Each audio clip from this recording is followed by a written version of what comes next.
یہ ہو گیا Saint election جس کی بڑی بات ہو رہی تھی اور کہا جا رہا تھا کہ ابتدائی مرحلے میں یہی ہونا ہے، لیکن جس طریقے سے یہ ہوا، بلا مقابلہ ہونا تھا، پھر خرم ذیشان صاحب ظاہر ہے کہ بینگ اے لائل کارکن وہ کھڑے ہو گئے اور پھر ہو گیا. Do you agree with that? جو سارا کچھ ہوا وہاں پر سب ٹھیک ہوا؟ دیکھیں اشفاق بھائی، ویسے تو فارمولے بنا لیے گئے تھے. ایک شخص جس کا نام مرزا افریدی ہے، ہاں، اس نے پورا سسٹم خرید لیا تھا. اچھا. یہ سینٹ کے الیکشن میں خرید و فروخت تو ہمیشہ ہوتی رہی ہے، تھوڑی بہت ہو ہی جاتی ہے، کبھی 2 ممبر کبھی 3 ممبر بک جاتے ہیں، یہاں سے ادھر وہاں سے ادھر، لیکن پورے سسٹم کو خریدتے ہوئے میں نے پہلی دفعہ دیکھا ہے. لیکن اس سسٹم میں جب یہاں پر ہم نے دیکھا کہ خیبر پختونخوا ہاؤس میں تمام ایم پی ایز کو، منسٹرز کو اکٹھا کیا گیا اور ان کو سیدھا لاہور کا راستہ دکھایا اور ان کے فارم ہاؤس پہ لے کے گئے، اور جو پنجاب پی ٹی آئی کی پریزیڈنٹ ہے اس کو نہیں بلایا گیا، اور یہ سارا سسٹم تحریک انصاف اس کی جولی میں ڈال دیا جاتا ہے. وہاں پر کارکن کیا ہے؟ کارکن خرم ذیشان ہو، عرفان سلیم ہو یا عائشہ بانو ہو، ان کی کوئی قیمت نہیں ہوتی. انہوں نے سارا لاٹ بھی خرید لیا، نظام بھی خرید لیا اور کے پی سرکار بھی خرید لی. لیکن اگر جو لوگ کھڑے ہو گئے، میری تحریک انصاف سے 1000 اختلاف سے، لیکن جو لوگ کھڑے ہو گئے، پھر اس میں آخر میں جو ایک بندہ کھڑا رہا، خرم ذیشان، میں اس کو خراج تحسین پیش کرتا ہوں. یہ اس نے کمال کیا. لیکن آپ کہہ رہے ہیں کہ مرزا افریدی نے سسٹم خرید لیا، سارا سسٹم.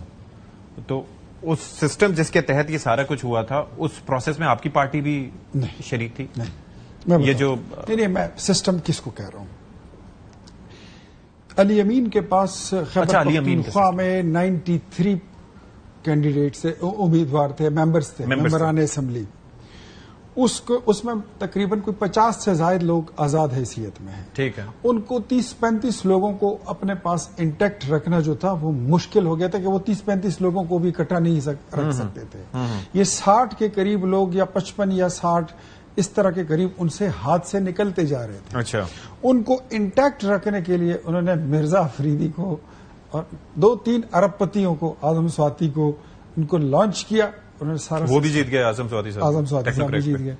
وہ اس طرح ہمارے ساتھ انہوں نے کیوں الائنس کیا وہ بھی آپ کو بتاتا ہوں. اب یہ ذہن میں رکھیے گا کہ جو بکنے والا مال تھا وہ بھی پی ٹی آئی میں سے تھا، اور جو خریدار لائے گئے باہر سے بیوپاری وہ بھی پی ٹی آئی میں تھے. ہمارے ساتھ الائنس میں وہ ان اپوز کی طرف جاتے تو یہ فارمولا ان کو سوٹ کر رہا تھا کہ ان کے لوگوں کے بکنے کا جو اندیشہ ہے وہ کم سے کم ہو، وہ خدشہ کم سے کم رہے. اسی لیے انہوں نے ہمارے ساتھ اتحاد کیا. ہمیں اس کا بڑا تھوڑا سا فائدہ ملا، بہت تھوڑا سا فائدہ.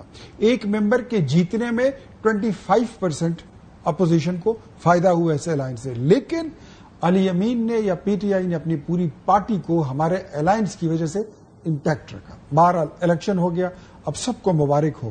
لیکن میں اب دیکھوں گا اور یہ قوم بھی دیکھے گی کہ یہ جو ارب پتی آتے ہیں، یہ جو مالدار لوگ آتے ہیں، جو نظام کو خرید لیتے ہیں، جہاں پر کارکن دہائیاں دے کے رہ جاتے ہیں، ان کے گلے بیٹھ جاتے ہیں.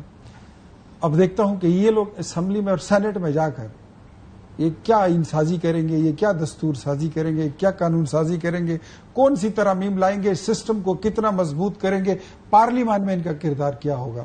میں اس سے پہلے ہی کہہ رہتا ہوں کہ جسٹ نتھنگ، کچھ بھی نہیں کر سکتے.